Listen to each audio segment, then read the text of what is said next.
Teve um momento que eu falei assim, não quero mais trabalhar nessa área. Não pelo fato de eu não gostar dessa área, mas naquele momento era muito difícil você ver pessoas indo embora e ao mesmo tempo você não saber o que fazer. É assim, até emocionante falar, né? Porque às vezes são pessoas que a gente conhece. E em uma última ligação, aquela pessoa se despedir da família. Dizer assim, eu tô ligando, mas não sei se eu vou voltar a ligar. É muito difícil.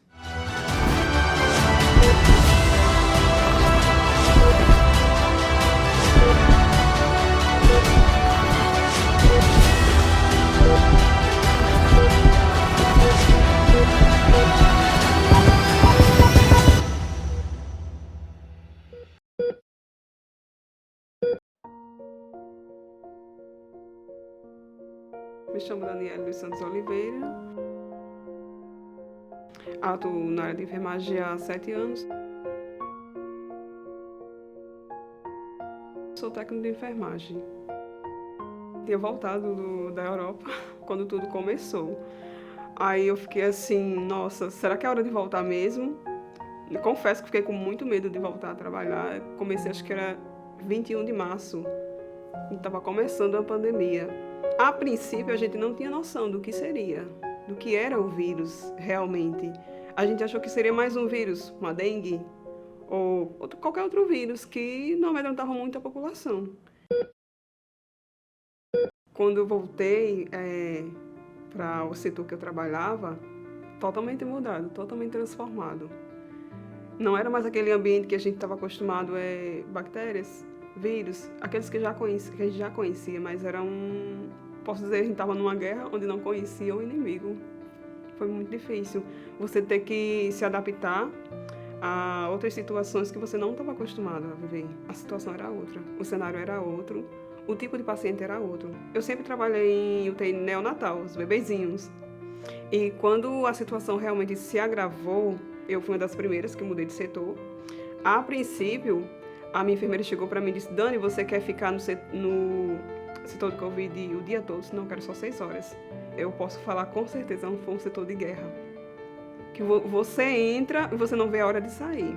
Você estava numa guerra onde você não conhecia o inimigo. Estavam se descobrindo as armas para lutar contra ele. Então, cada dia era uma tentativa de dar certo e podia não dar certo também. Porque a gente não aguentava mais ver as pessoas indo embora, as pessoas morrendo. É assim, até emocionante falar, né? Porque às vezes são pessoas que a gente conhece. São pessoas que você convive. Perdi pessoas que tinham convívio diariamente com elas. Então foi muito difícil. Porque você conhece a história daquela pessoa, você conhece a família daquela pessoa. E em uma última ligação, aquela pessoa se despedir da família. Dizer assim, eu tô ligando, mas não sei se eu vou voltar a ligar. E às vezes as pessoas falavam assim, não, o Covid ele veio só para matar pessoas idosas, pessoas que já têm comorbidade, e não era assim. Pessoas jovens, pessoas com 32 anos, pessoas de 27 anos, pessoas que você viu andando, viu falando, bom de saúde, e de uma hora para outra você veio ali. O que mais me marcou foi a morte de uma funcionária que trabalhava com a gente. Acho que ela tinha 27 ou 28 anos, tinha tido bebê, o bebê ficou no andar e ela desceu com um simples desconforto para a UTI. Aparentemente ela estava bem. No dia seguinte que eu cheguei, eu estava atribuída com ela e ela estava só com a máscara. E em questão de 10 segundos, essa paciente ela começou a se agravar. Ficou com dificuldade de respirar, foi para a máscara de Venturi. Imediatamente se agravou mais ainda, porque você vê um paciente de Covid, ele está respirando normal. Em segundos ele pode parar. Então, quando o médico diz, vamos entubar, amiga da gente, e foi feito todos os procedimentos possíveis, medicação, reanimação, tudo. Em questão de 15 segundos, essa paciente foi embora. E quando o médico disse, não tem mais o que fazer. Fiquei parada, no momento, olhando para ela, e meu colega disse assim, Dani, vamos lá para dentro. Eu não consegui sair do lugar. Alguém teve que pegar na minha mão e me levar para... porque eu não conseguia sair. Eu ficava olhando assim, meu Deus, como é que pode? Uma pessoa com 27 anos, uns 3 filhos para criar, e assim, do nada. os pacientes do lado vendo tudo isso. Eu fiquei imaginando assim, como é que tá na cabeça dessa pessoa? Ele deve estar pensando, eu sou o próximo. Já pensou você tá num hospital, você vendo tudo acontecer e sabendo que você está naquela mesma situação e que pode acontecer com você a mesma coisa ou pior em segundos, em minutos. A gente chorava, mas a gente lembrava de que aquelas pessoas precisavam da gente e aquelas pessoas estavam ali lutando também. Então, assim, tomei uma água, respirei e fui novamente. Quando aconteceu isso, que foi o que mais chocou, por causa da proximidade do convívio, a psicóloga começou a conversar com a gente todos os dias. Ela montava um grupo, conversava com a gente falava o que sentia. Muitas das vezes por dia não ser nada, mas pra gente era tudo um desabafo do que estava acontecendo no setor, do que estava nos afligindo, nos entristecendo. E aí a gente ficava um pouco bem e continuava a nossa rotina, o nosso combate. Se você não tiver um apoio psicológico muito bom, você enlouquece. Eu vi muitos colegas meus dizendo assim, se isso não acabar eu vou enlouquecer.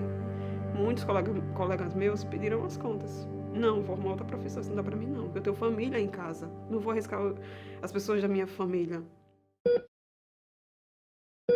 Uma vez eu estava no ônibus, estava indo para o hospital, estava de branco.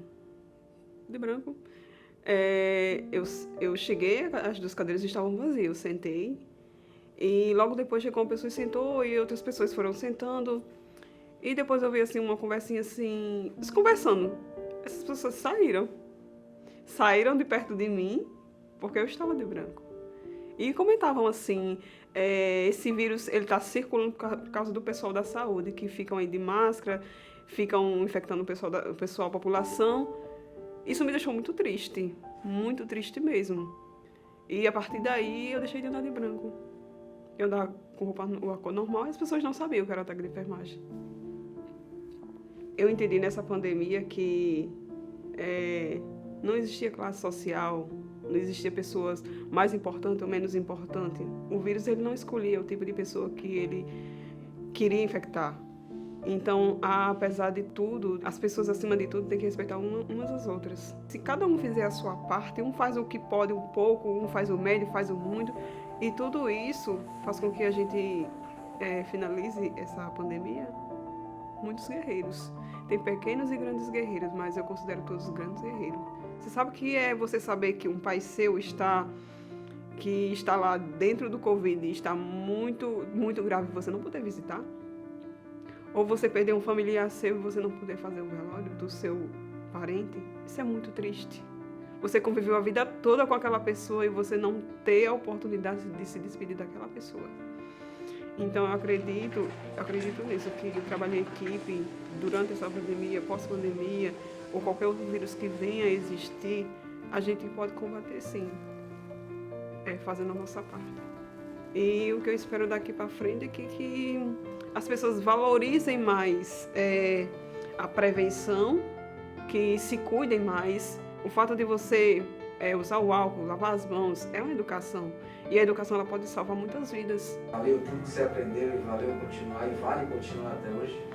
Valeu a pena continuar. Se fosse preciso novamente, se fosse hoje, minha enfermeira chegasse e falasse para mim assim, Dani, você vai para o setor de Covid, eu iria. Eu iria com o maior carinho e amor, porque ali eu aprendi a ver o paciente, a me ver de uma forma que eu nunca tinha visto. Então, eu não me arrependo, faria tudo outra vez.